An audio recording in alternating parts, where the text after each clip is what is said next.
Tamil Nadu chief minister C Joseph Vijay അവരുടെ സിനിമകളുടെ എൻ്റെ ഓർമ്മകളാണ് ഞാൻ ഇവിടെ പങ്കുവയ്ക്കുന്നത്. ഇത് വിജയ് ഫാൻസ് അല്ലാത്തവർക്ക് പലർക്കും ക്രിഞ്ചായിട്ട് ഫീൽ ചെയ്യും. യവന്ത് വേട്ടാവളിയൻ, പോക്കിരി സൈമൺ എന്നൊക്കെ തോന്നും. അതുകൊണ്ട് നിങ്ങൾ ഇഗ്നോർ ചെയ്യുക. ഇത് വിജയ് ഫാൻസിന് വേണ്ടിയിട്ടുള്ള വീഡിയോ ആണ്. അത് ഇപ്പോൾ പലരും എസ്പെഷ്യലി 90s കിഡ്സിലുള്ളവർക്ക് കണക്റ്റ് ആവുന്നതാണ്. നമ്മൾ വിജയ് സീനൊക്കെ ട്രോൾ ചെയ്യുമ്പോഴൊക്കെ എന്നെ ഇൻബോക്സിൽ വന്ന് വിജയ് ഫാൻസൊക്കെ ചീത്ത വിളിച്ചിട്ടുണ്ട്. അപ്പോൾ ഞാൻ ആലോചിക്കണടാ, നമ്മൾ എவ்வளோ പണ്ടിട്ടുണ്ട്, ഇവന്മാരൊക്കെ എന്ത് ബേസിസിലാണല്ലോ ചീത്ത വിളിക്കണേന്നുള്ളതാണ്. ഇപ്പോൾ ഒരു ജെൻസി പിള്ളേരൊക്കെ ഓരോന്ന് കാണിക്കുമ്പം നമ്മൾ ഈ സീനൊക്കെ നമ്മളെപ്പോഴും വിട്ടാണ്. പണ്ട് നമ്മൾ ചെറുപ്പമായിരുന്നപ്പം മുതിർന്നവർ പറയും നിന്നെക്കാൾ ഒരുപാട് ഓണം ഉണ്ടവനാണ് ഞാനെന്ന് പറയുമ്പോൾ നമ്മളിപ്പം ക്രിഞ്ചായിട്ട് ഈ അത് തൊരിഞ്ഞ ഡയലോഗ് എന്ന് പറയും.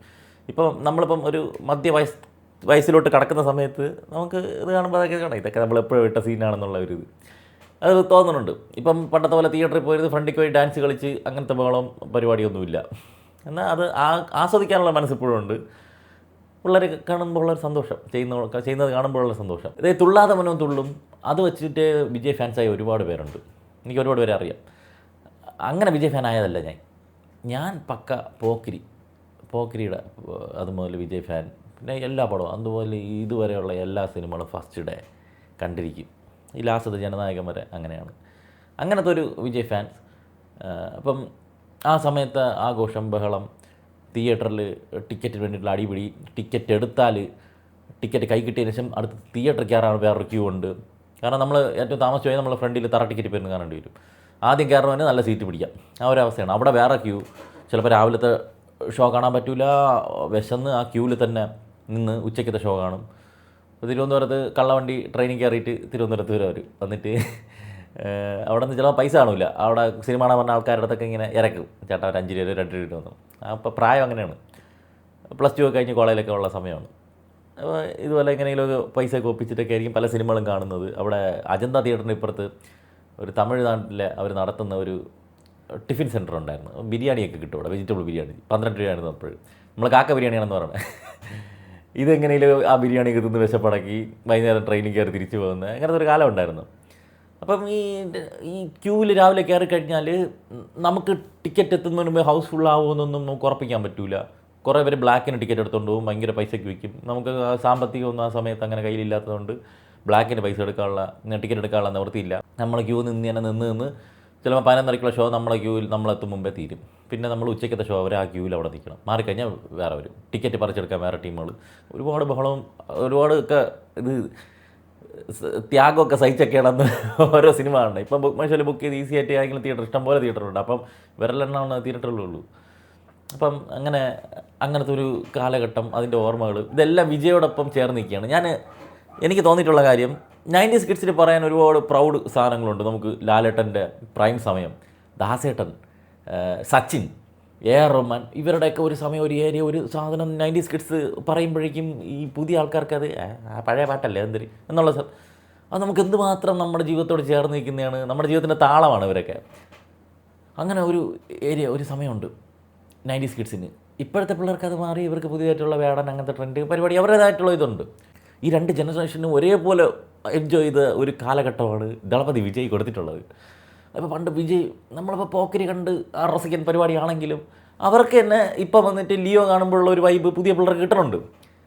അങ്ങനെയാണ് അത് വിജയ്. അത് ആ ഒരു അവർക്ക് പുള്ളിക്ക് ഇങ്ങനത്തെ ഒരു മോശം കാലഘട്ടം, നല്ല കാലഘട്ടം അങ്ങനെയൊന്നുമില്ല. പുള്ളിയുടെ എല്ലാ പടത്തിനും മിനിമം ആൾക്കാർ തിയേറ്ററിൽ പോയി കാണും. ഭയങ്കര നടനാണോ എന്തെന്ന് ചോദിച്ചു കഴിഞ്ഞാൽ അങ്ങനെയൊന്നുമല്ല. ഒരിതല്ല, ഭയങ്കര രസമാണ്, ഒരു എനർജിയാണ്, ഭയങ്കര പോസിറ്റിവിറ്റിയാണ്. നമ്മൾ ആ പടം കാണുമ്പോൾ ഒരു 5 പാട്ട്, 5 ഫൈറ്റ്, 5 ഡാൻസ്, 2 പഞ്ച് ഡയലോഗ്. ഞാൻ ഒരു +2 കഴിഞ്ഞ് നിൽക്കുന്ന ആ സമയത്താണ് പോക്കിരി റിലീസാവുന്നത്.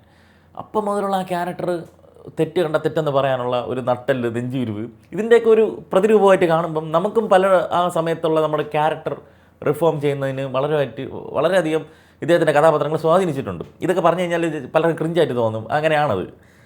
ഇപ്പം ഞാൻ തിയേറ്ററിൽ പോയി കാണുന്ന വിജയ് പടം മുമ്പ് കണ്ടിട്ടുണ്ട്. മുമ്പ് ഈ തുള്ളാത്ത മനവും ഇതൊക്കെ കണ്ടിട്ടുണ്ട്. പക്ഷേ നമ്മുടെ കാഴ്ചപ്പാടിൽ കുഞ്ചാക്കോവനെ പോലെ ഇരിക്കുന്ന ഒരു തമിഴ്നാട്ടിലെ ഒരു നടൻ. ഇപ്പം നിങ്ങൾ നോക്കും കുഞ്ചാക്കോവനും വിജയും ആനയും ആട്ടും കുട്ടിയായിട്ടുള്ള വ്യത്യാസമുള്ളവർ തോന്നും. പക്ഷേ ആ സമയത്ത് കുഞ്ചാക്കോവൻ്റെ ഒരു ഫേഷ്യൽ സ്ട്രക്ചറൊക്കെ ഉണ്ടല്ലോ, അതുപോലത്തെ ഒരാളായിട്ടാണ് വിജയ് ഞാൻ കണ്ടിട്ടുള്ളത്. ഇങ്ങനെ വിജയ്യുടെ പടം പോക്കിരി 2006 മുതലൊക്കെയാണ് നൈസായിട്ട് മുങ്ങിയൊക്കെ ടിക്കറ്റൊക്കെ ക്ലാസ്സൊക്കെ കട്ട് ചെയ്ത് സിനിമയ്ക്ക് പോകുന്ന പരിപാടിയൊക്കെ തുടങ്ങിയത്. അപ്പോൾ അതിനുശേഷമുള്ള പരിപാടി. അപ്പോൾ അങ്ങനെ വരുമ്പോഴേക്കും അതിനുശേഷം വന്ന ഒരു വിജയ് പടം പോക്കിരി. ഇത് എൻ്റെ മറ്റേ ഫസ്റ്റത്തെ തെലുങ്കും മണ്ണാങ്കട്ടയെന്ന് കണ്ടിരുന്നില്ല. ഞാൻ നോക്കുമ്പോൾ സാധാരണ സിനിമയെ പോലെ അല്ലാതെ വെറൈറ്റി ആയിട്ട് സ്റ്റൈലിഷ് ആയിട്ട് ഒരു നടൻ നിന്ന് അഭിനയിക്കുന്നത്.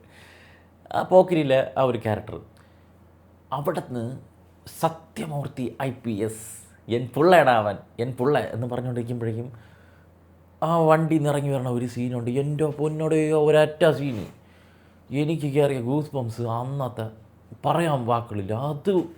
അത് കാണാൻ വേണ്ടി മാത്രം എത്ര പ്രാവശ്യം ഞാൻ പോക്കിന് വേണ്ടിയിട്ടുണ്ടെന്ന് പറയുമ്പോൾ ന്യൂ തിയേറ്ററിൽ കണ്ട് 2 പ്രാവശ്യം ന്യൂ തിയേറ്ററിൽ നിന്നുണ്ട്.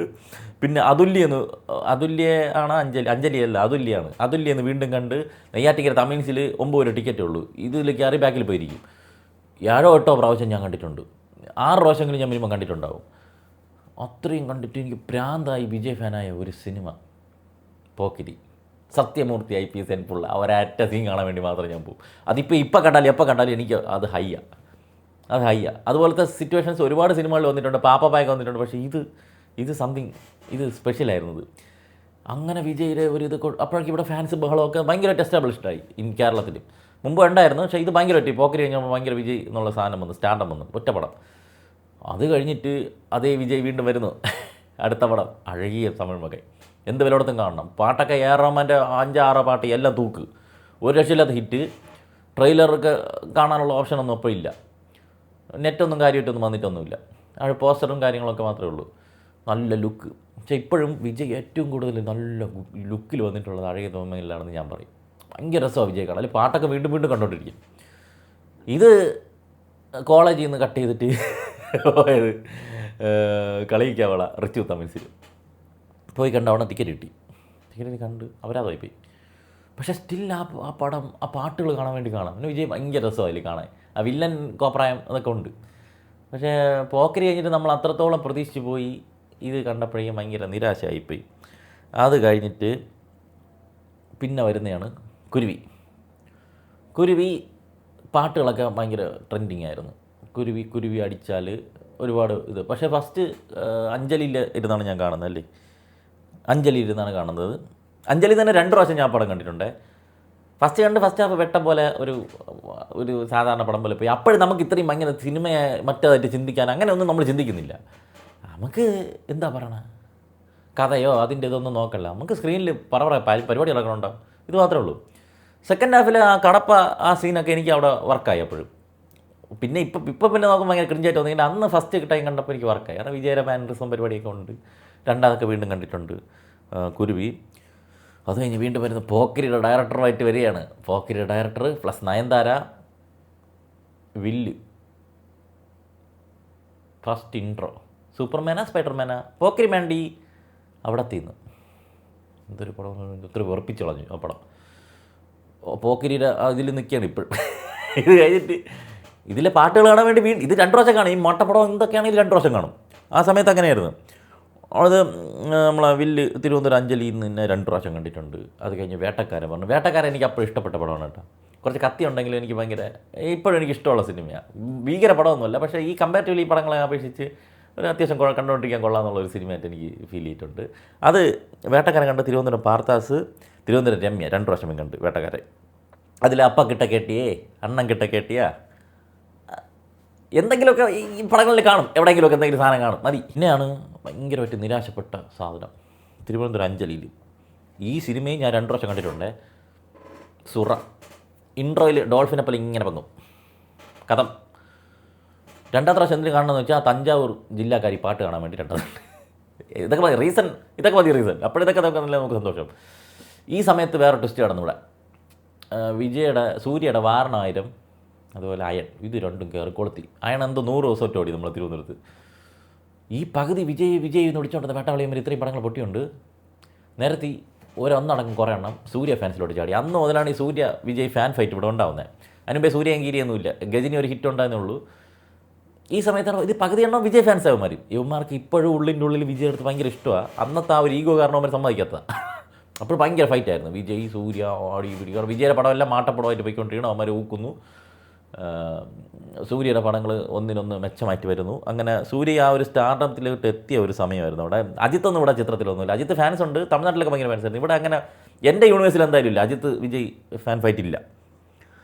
പിന്നെ വരുന്ന ഇങ്ങനെ ഇനി അപ്പോഴേക്കും ഭയങ്കര വിമർശനമായി. സ്ക്രിപ്റ്റ് എല്ലാം ഒരേപോലെ ഇരിക്കുന്നു, സ്ക്രിപ്റ്റ് സെലക്ഷൻ വേണമെന്ന് കണ്ട് വിജയ് ഒന്ന് നമ്മുടെ ബോഡി ഗാർഡിൻ്റെ തമിഴ് റീമേക്ക് ആയിട്ട് വന്നിട്ടുണ്ടായിരുന്നു. തരക്കേടില്ലാതെ നന്നായിട്ട് ചെയ്തിട്ടുണ്ട്. തിരുവനന്തപുരം കൃപയെന്നാണ് ഞാൻ ആ സിനിമ അപ്പോൾ കണ്ടത്, കാവലൻ. അത് കഴിഞ്ഞിട്ടാണ് ഫാൻ ഫൈറ്റിൻ്റെ എക്സ്ട്രീം സാധനം വന്നത്. വേലായുധോ ഏഴാറും റാവണ്ണും അവിടെ ഉണ്ട്, ഒരു സൈഡ് നിർത്തിക്കോ. വേലായുധോ ഏഴാറും ക്ലാഷ് റിലീസ്. ഏഴാറ് റിലീസായത് തിരുവനന്തപുരം ന്യൂവിൽ, വേലായുധം അഞ്ജലിയിൽ. നമ്മൾ വേലായുധത്തിനാണ് പോകുന്നത്. വേലായുധം രാവിലെ പോയി കണ്ട് ഇഷ്ടപ്പെട്ടു, വർക്കായി പടം. കുറേ ഇമോഷണൽ സാധനങ്ങളുണ്ട്, കുറേ ക്രിഞ്ചാണ്, ഇപ്പം കണ്ടുകഴിഞ്ഞാൽ ക്രിഞ്ചാണ്. ആ സമയത്ത് അത് വർക്കായി. അപ്പുറത്ത് ഭയങ്കര നെഗറ്റീവാണ്, ഏഴാറ് കട്ട ശോകം.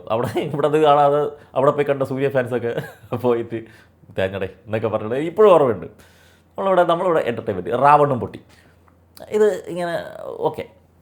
പക്ഷേ ഇപ്പം ഞാൻ ആലോചിക്കുമ്പോൾ എനിക്ക് ഏഴാറിലെ കുറച്ച് പരിപാടി കഴിഞ്ഞ് കഴിഞ്ഞാൽ നല്ല സിനിമയായിട്ട് തന്നെയാണ്, ഇതിനേക്കാളും നല്ല സിനിമയായിട്ടാണ് ഞാൻ കാണുന്നത്. പക്ഷേ ആ സമയത്ത് വേലായുധം തന്നെയാണ് തൂക്കിയത്, കേരളത്തിൽ തൂക്കിയത്. തമിഴ്നാട്ടിൽ എന്തിനാന്ന് എനിക്കറിയില്ല, തമിഴ്നാട്ടിലും കാര്യമില്ല. പിന്നെ വരുന്നത് നൻപൻ വരുന്നു, റീമേക്കാണ്. എല്ലാണവും കൂടി മറ്റേ ഇയാൾ ചെയ്ത അമീർ ഖാൻ ചെയ്തതിന് വിജയ് എടുത്ത് കുളമാക്കും, വെളുപ്പാക്കും, തേങ്ങയാക്കും എന്ന് പറഞ്ഞിട്ട് വൃത്തിക്ക് വിജയ് ചെയ്തിട്ടുണ്ട്. നന്നായിട്ട് നല്ല ക്യാരക്ടർ ചെയ്തിട്ടുണ്ട്. വേറെ ഒരു ഫൈറ്റ് പോലും ഇല്ലാത്തൊരു വിജയ് പടം അതാണ് നൻപൻ. നല്ല ആസ്വദിച്ചു. തമിഴ് ഹിന്ദിയും എനിക്ക് ഭയങ്കര ഇഷ്ടമാണ്, തമിഴും ഇഷ്ടമാണ്. അതിനേക്കാളും മേലെയാണ് ഇതിനേക്കാളും മേലെയാണെന്ന് അങ്ങനെ ഒരു അഭിപ്രായം എനിക്കില്ല, രണ്ടും നല്ലതാണ്. പിന്നെ വരികയാണ്, പിന്നെ അങ്ങോട്ടാണ് ഒരു സാധനം. ഈ നൻപൻ ഞാൻ കണ്ടത് കൈരളി തിയേറ്ററിൽ നിന്നാണ് കണ്ടത്. തിരുവനന്തപുരം ശ്രീ പത്മനാഭയിൽ ബ്ലാക്ക് അടിച്ച് കാണേണ്ടി വന്നു, അല്ലാതെ ടിക്കറ്റ് ഇട്ട ഒരു നിവൃത്തിയില്ല. അങ്ങനെ വന്ന പടം മോനെ തൂക്കെന്ന് പറഞ്ഞാൽ തുപ്പാക്കി. അന്യായ സാധനം, അന്യായ തിയേറ്റർ എക്സ്പീരിയൻസ്. 12 പേരെ ടക്കൻ വെടിവെച്ചുള്ള സാധനമുണ്ട് അതിൻ്റെ പോലും. അത് മറ്റത് സത്യമൂർത്തി IPS പോലത്തെ ഒരു ഐറ്റം. എന്തുവായിരുന്നത് അത്? പിന്നെ റിപ്പീറ്റ്, പിന്നെ അങ്ങോട്ട് തിയേറ്റർ പറ്റി കിടക്കുക. പത്മനാഭൻ ഒരിക്കൽ, തിരുവനന്തപുരം അഞ്ജലിയിൽ നിന്ന് 2 പ്രാവശ്യം. പിന്നെ എവിടെ നോക്കിയാൽ എന്തൊക്കെയാണ് കണ്ടിട്ടുണ്ട് എനിക്ക് ഓർമ്മയില്ല. അത്ര പ്രാവശ്യം തുപ്പാക്കി കണ്ടിട്ടുണ്ട്. അതിൻ്റെ ബാക്ക്ഗ്രൗണ്ട് സ്കോർ, എലിവേഷൻ ഒരു രക്ഷയില്ലായിരുന്നു. പിന്നെ വരെയാണ്. അപ്പം വിജയുടെ ഏത് പടം വന്നാലും വിവാദം വരും. ഈ പടത്തിന് മറ്റേ തീവ്രവാദികളെ എന്താ പരിപാടി കൊണ്ട് വിവാദം ഉണ്ടായിരുന്നു. അത് കഴിഞ്ഞ് വരുന്ന പടമാണ് തലൈവ പേരിട്ടുണ്ട്. തലൈവി നമ്മുടെ ജയിലെഴുതായിട്ടുമൊക്കെ പ്രശ്നം. തമിഴ്നാട്ടിൽ റിലീസായില്ല, കേരളത്തിൽ മാത്രമാണ് തലൈവ റിലീസായത്. ഒരു വിജയുടെ പടം തമിഴ്നാട്ടിൽ ഒഴിച്ച് ബാക്കി എല്ലായിടവും റിലീസായി. നിങ്ങൾ ആലോചിച്ച് നോക്കും, കേരളത്തിൽ റിലീസായി. എനിക്കത് കണ്ടൊരു ആവറേജ് പടമായിട്ട് തോന്നി, മോശമായിട്ടൊന്നും തോന്നിയില്ല. ആവറേജ് പടം, കുറച്ച് സ്ലോ ആണെന്നേ ഉള്ളൂ. ഇപ്പോഴും എനിക്ക് അത് തന്നെയാണ് അഭിപ്രായം. ഞാനതന്ന് കണ്ടത് തിരുവനന്തപുരം അജന്തയിലാണെന്ന് തോന്നുന്നു. ഇവിടെ അജന്തയിലാണ് കണ്ടത് ആ പടം. ഒറ്റ പ്രാവശ്യം കണ്ടിട്ടുള്ളൂ തിയേറ്ററിൽ പോയി. വാങ്കണ്ണ വനക്കമുണ്ട പാട്ട്, വിജയുടെ പാട്ടൊക്കെ പാടിയ പാട്ടൊക്കെ അപ്പോൾ ഹിറ്റായിരുന്നു അതിന് മുമ്പേ. തലൈവ ഈ പടം പക്ഷേ പറ്റിയത്, ഇത് അപ്പം തന്നെ ക്യാമറ പ്രിൻ്റ് ലീക്കായി ഒരാഴ്ച കഴിഞ്ഞിട്ടാണ് തമിഴ്നാട്ടിൽ ഇറങ്ങിയത്. അതിൻ്റേതായിട്ടുള്ള കളക്ഷൻ കുറവുണ്ട്. പിന്നെ പടവും അത്ര ഹൈ ആയിട്ടുള്ള ഒരു സിനിമയല്ല, കുറച്ച് മറ്റതിൻ്റെ എക്സ്പെക്റ്റേഷൻ ലെവൽ കീപ്പ് ചെയ്യണ സിനിമയല്ല തലൈവ. സ്റ്റിൽ മോശമല്ല. അത് കഴിഞ്ഞ് വരെയാണ് ലാലേട്ടൻ വിജയ്, എൻ്റെ 2 ആരാധനാമൂർത്തികൾ ഒരുമിച്ച് ഒരു പടത്തിൻ്റെ സ്വപ്നത്തിൽ പോലെ ചിന്തിക്കാത്ത സാധനം. ട്രെയിലറൊക്കെ വന്ന് എൻ്റെ പൊന്നെ മോഹൻലാൽ വിജയ് കട്ടക്കി അതിനപ്പുറം ഒരു എക്സ്പെക്റ്റേഷൻ ഇല്ല. അങ്ങനെ നിൽക്കുകയാണ്. അതിൻ്റെ ഇടയ്ക്കാണ് ദൃശ്യം ഒരു പടം വരണേ. ദൃശ്യം അതെന്തൊരു പടം എന്നുണ്ട്, ഒരു 10 ദിവസം കണ്ട് ഗ്യാപ്പ് ഉണ്ടായിരുന്നുള്ളൂ. ഇതിൻ്റെ ഇടയ്ക്ക് ദൃശ്യം വന്ന് ദൃശ്യം തൂക്കി. ദൃശ്യത്തിൻ്റെ ഹൈയിൽ ഇരിക്കുന്ന സമയത്താണ് ജില്ല കൊണ്ടിറങ്ങുന്നത്. ഇഷ്ടപ്പെട്ടില്ല, വർക്കായില്ല. പാട്ടുകൾ കൊള്ളാം. മോഹൻലാലും ഓവർ ആക്ടിങ് ആയിരുന്നു, വിജയ് ഓവർ ആക്ടിങ് ആയിരുന്നു. ആ പടത്തിൽ എന്ത് പറ്റിയെന്ന് അറിഞ്ഞൂടാ. എനിക്കിപ്പോഴും അത്ര വലിയ ഇഷ്ടമല്ലാത്തൊരു സിനിമയാണ് ജില്ല. ഒരു പ്രാവശ്യം കണ്ടിട്ടുള്ളൂ, തിരുവനന്തപുരം തന്നെ എന്നാണ് കണ്ടത്. പിന്നെ ഇറങ്ങിയാണ് കത്തി, തിരുവനന്തപുരം അഞ്ജലി. ഞാനിപ്പോഴും പലർക്കും പല അഭിപ്രായമുണ്ട്. എനിക്ക് വിജയുടെ ഏറ്റവും ഇഷ്ടപ്പെട്ട സിനിമ കത്തിയാണ്. ഞാൻ തിയേറ്ററിൽ ഒരു പ്രാവശ്യം കണ്ടിട്ടില്ല, പക്ഷേ എനിക്ക് അതിലെ പെർഫോമൻസ് ആണെങ്കിലും അതിൽ ഇമോഷൻ കൺവേ ചെയ്തിരിക്കുകയാണെങ്കിലും ഈ ക്യാരക്ടർ വേറെ ആർക്കും ചെയ്യാൻ പറ്റത്തില്ല എന്ന് എനിക്ക് തോന്നിയിട്ടുള്ള ഒരു സിനിമ കത്തിയാണ്. പലർക്കും പല അഭിപ്രായമാണ്. എനിക്ക് ആ മറ്റേ പ്രസ് മീറ്റ് സീനൊക്കെ വേറൊരാൾ വന്നാൽ ഈ ഡയലോഗ് ഡെലിവറി കിളവന്മാരെ ചേർത്ത് പിടിച്ചുകൊണ്ട് നമ്മൾ മരിച്ചാൽ മാത്രമേ ഇതിന് സൊല്യൂഷൻ ഉണ്ടാവുള്ളൂ എന്ന് എന്തിനാണ് ചിന്തിക്കണമെന്ന് ചോദിക്കുന്ന സാധനങ്ങൾ ഭയങ്കര, അത് ആ ഒരു രീതിയിൽ കൺവേ ചെയ്യാൻ വേറൊക്കെ പറ്റുമെന്ന് എനിക്ക് തോന്നുന്നില്ല. ആ ഡയലോഗ് ഡെലിവറി കാര്യങ്ങൾ അങ്ങനെ എനിക്ക് ഭയങ്കര ഫേവറേറ്റ് ആയിട്ടുള്ള സിനിമയാണ് കത്തി. തിരുവനന്തപുരം അഞ്ജലിയിൽ നിന്ന് 2 പ്രാവശ്യം കണ്ട് കത്തി. പിന്നെ അടുത്തിറങ്ങിയാണ് പുലി. തിരുവനന്തപുരം ഏരീസ് പ്ലക്സിൽ നിന്ന് വൈകുന്നേരമാണ് കണ്ടത്. ഫ്രണ്ടിൽ ഏറ്റവും കോർണറിൽ കണ്ടത്, എനിക്ക് നല്ല ഓർമ്മയുണ്ട്. അപരാധമാണെന്ന് പ്രതീക്ഷ തന്നെയാണ് പോയത്. അതുപോലെ തന്നെയായിരുന്നു. എന്നാലും സ്റ്റിൽ പിള്ളേർക്ക് കാണാവുന്ന, കുറേ ചളി കോമഡി വെച്ച് കഴിഞ്ഞാൽ പിള്ളേർക്ക് കാണാവുന്ന ഒരു ഫാൻറ്റസി പടമായിട്ട് ഇഗ്നോർ ചെയ്തുകൊണ്ട് കുറേ പാട്ടൊക്കെ കൊള്ളാം. പുലി വിജയുടെ മോൻ്റെ നിർബന്ധപ്രകാരം വന്ന പടമാണ്.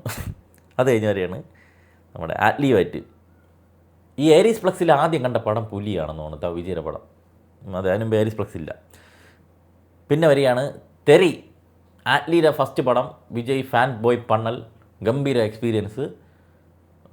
ഭയങ്കര അടിപൊളി BGMും വിജയ് പല രീതിയിൽ ഗംഭീരമായിട്ട് പ്രസൻറ്റ് ചെയ്തിട്ടുണ്ട്. ആറ്റ്ലിക്ക് പല ഗെറ്റപ്പിൽ വിജയ് പ്രസൻറ്റ് ചെയ്യാൻ അറിയാം. അതിൻ്റെ എക്സ്ട്രീമായിരുന്നു തെരി. ഇപ്പോഴും പേഴ്സണൽ ഫേവറേറ്റ് ആയിട്ടുള്ള സിനിമയാണ്.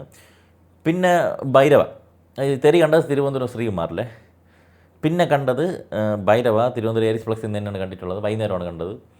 ആ പടം എന്തായാലും ഒരു ചപ്രി ഗെറ്റപ്പും വെച്ച് ഒരു തലമുടിയൊക്കെ വെച്ച് ഇങ്ങനെ വരികയാണ്.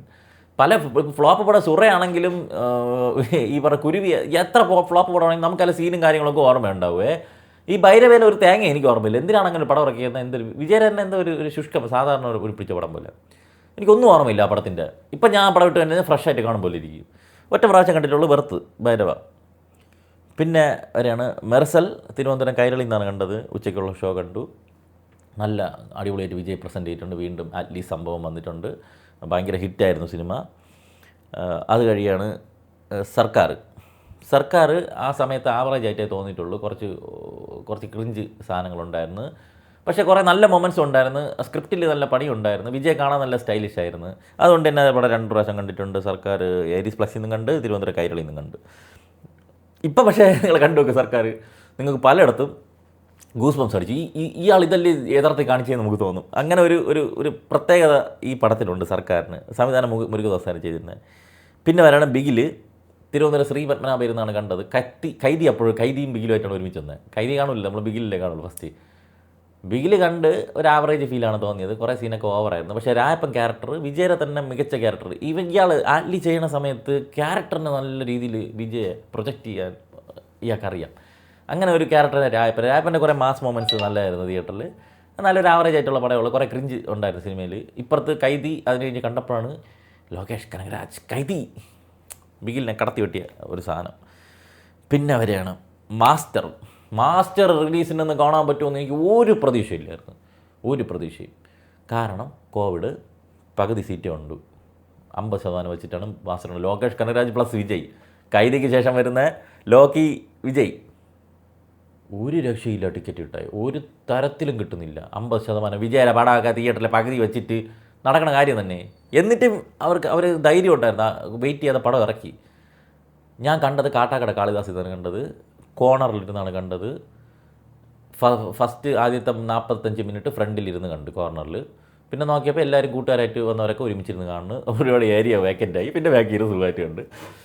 അപ്പോഴെനിക്ക് ഒരു ശരാശരിയായിട്ടേ തോന്നിയുള്ളൂ ആ സിനിമ. പക്ഷേ പിന്നീട് കണ്ടപ്പോഴേക്കും എനിക്ക് നമ്മുടെ JDയുടെ ക്യാരക്ടർ ഭയങ്കര പേഴ്സണൽ ഫേവറേറ്റായി. നല്ല രസമായിട്ട് വിജയ് പ്രസൻറ്റ് ചെയ്തിട്ടുണ്ട്. പിന്നെ ഒരുപാട് പ്രാവശ്യം കണ്ടിട്ടുള്ള സിനിമയാണ് അത്. ഇവൻ്റെ പടം എല്ലാം ഇങ്ങനെയാണ്. ലിയോ കണ്ടപ്പോൾ സെക്കൻഡ് ഹാഫ് എനിക്ക് ഭയങ്കര താഴെയായിട്ട് തോന്നിയത്. പക്ഷേ പിന്നെ കണ്ടപ്പോൾ ലിയോ ഒക്കെ ഭയങ്കര ഫേവറേറ്റ് എൻ്റെ. ഇപ്പം ഞാൻ കത്തിയും പോക്കരിയും ഇതിൻ്റെയൊക്കെ കൂടെ ലിയോ ചേർത്ത് വയ്ക്കും.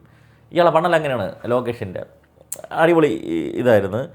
അത് കഴിഞ്ഞ് ബീസ്റ്റ് പലർക്കും പല അഭിപ്രായം ഉണ്ടെങ്കിലും ക്ലൈമാക്സിലെ കുറച്ച് പരിപാടിയും ഇൻ്റർവെല്ലിന് അടുപ്പിച്ച് കുറച്ച് കഞ്ഞി ഒഴിച്ച് കഴിഞ്ഞാൽ എനിക്ക് ബീസ്റ്റ് ഇഷ്ടമുള്ള സിനിമയാണ്. പേഡ് SP എന്നാണ് ഞാൻ കണ്ടത്. ഞാൻ റിവ്യൂ ചെയ്ത് തുടങ്ങിയിട്ട് ആദ്യമായിട്ട് വിജയുടെ പടത്തിന് റിവ്യൂ ചെയ്യുന്നത് ബീസ്റ്റാണ്. ബീസ്റ്റ് എനിക്ക് ഭയങ്കര സ്റ്റൈലിഷായിട്ട് ഇയാളെ പ്രസൻറ്റ് ചെയ്യുന്നത് നെൽസൺ. വേറെ അഭിപ്രായം മറ്റേതൊന്നും ഇല്ലാതെ ഓവർ ആക്ടിങ് ഒന്നും ഇല്ലാതെ ഭയങ്കര സെറ്റിലായിട്ട് ഭയങ്കര രസമായില്ല വിജയെ കാണാനും. ആ ഒരു സാധനവും തുടക്കത്തിൽ ആ ഒരു കൊച്ചിൻ്റെ ഇൻസിഡൻറ്റ്, പിന്നെ ആ സ്വാഗ്, ഓറ ഫാമിങ്, ഇതൊക്കെ ഉണ്ട് ആ പടത്തിൽ. ഫൈറ്റൊക്കെ അടിപൊളിയാണ്. പക്ഷേ ഇത്രയും മാത്രം നെഗറ്റീവ് അടിക്കാൻ ദുരന്തം എന്ന് പറയാനും മാത്രം എന്താ കുഴപ്പമൊന്നും എനിക്കിപ്പോഴും മനസ്സിലായിട്ടില്ല. കുറച്ച് ഇതുണ്ട്. എന്നാലും ഒരു തീരെ മോശം സിനിമയായിട്ട് ബീസ്റ്റ് ഞാൻ ഒരിക്കലും പറയത്തില്ല. പലർക്കും പല അഭിപ്രായം ഉണ്ടാവും. അത് കഴിഞ്ഞിട്ട് ഈ ബീസ്റ്റ് ഞാൻ രണ്ടാമതും പോയി കണ്ടതാണ് കേട്ടോ. കാട്ടാക്കട കാളിദാസിൽ പോയി കണ്ടു. വൈഫിനെ കൊണ്ട് കാണിക്കുക. അവൾക്കും അത് വർക്കായതായിരുന്നു ഈ പടം. പിന്നെ വാരിസിൻ്റെ പ്രത്യേകത എന്ന് പറഞ്ഞാൽ രാവിലെ 1 മണിക്ക് വിജയുടെ പടം ഇല്ല. 2 പടം ക്ലാഷ് റിലീസ്. അന്നെന്തോ അവധിയായിരുന്നു. 1 മണിക്ക് നമ്മളെ ഇയാളെ പടം, അജിത്തിൻ്റെ പടം വലിമയല്ലല്ലോ ഒരു മറന്നുപോയിട്ട് ബാങ്ക് റോബറിയൊക്കെ ഉള്ളത്. എനിക്ക് എപ്പോഴും ആ പടത്തിൻ്റെ പേര് മറന്നു. താടിയൊക്കെ ആയിട്ട് വെച്ചോണ്ട് 1 മണിക്ക് കളിയിക്കവളെ പോയി ആ പടം കണ്ട്. 4 മണിക്ക് വിജയുടെ പടം റിലീസുള്ളൂ. 1 മണിക്ക് കളിയിക്കവളെ പോയി ആ പടം കണ്ടു വന്നിട്ട് തിരിച്ച് നേരെ ഏരീസ് പ്ലക്സിൽ വന്ന് ഞാൻ വിജയുടെ പടം കണ്ട്. അതായത് വാരിസ് റിക്ലൈനറിൽ നിന്നാണ് കണ്ടത്. രാവിലെ 1 മണിക്കുള്ളത് കാട്ടവരാതമായിരുന്നു. ആ കാട്ടവരാതത്തിൻ്റെ ഹാങ് ഓവർ വെച്ചിട്ടാണ് ഇതിന് കയറിയത്. ഇതും അവരാതമായിട്ട് തന്നെ തോന്നിയത്. സീരിയൽ ഓരോ 10 മിനിറ്റ് കൂടുമ്പോഴും എന്താണ് നടക്കുന്നത് പ്രെഡിക്റ്റ് ചെയ്യാൻ പറ്റണം. ഞാൻ അത് ഒറ്റ പ്രാവശ്യം കണ്ടുള്ളൂ. പിന്നെ ഞാൻ OTT വന്നിട്ട് ആ പടം കാണാൻ നിന്നിട്ട് എനിക്ക് അത്രയ്ക്ക് ഇഷ്ടമല്ലാത്തൊരു സിനിമയാണ് വാരിസ്.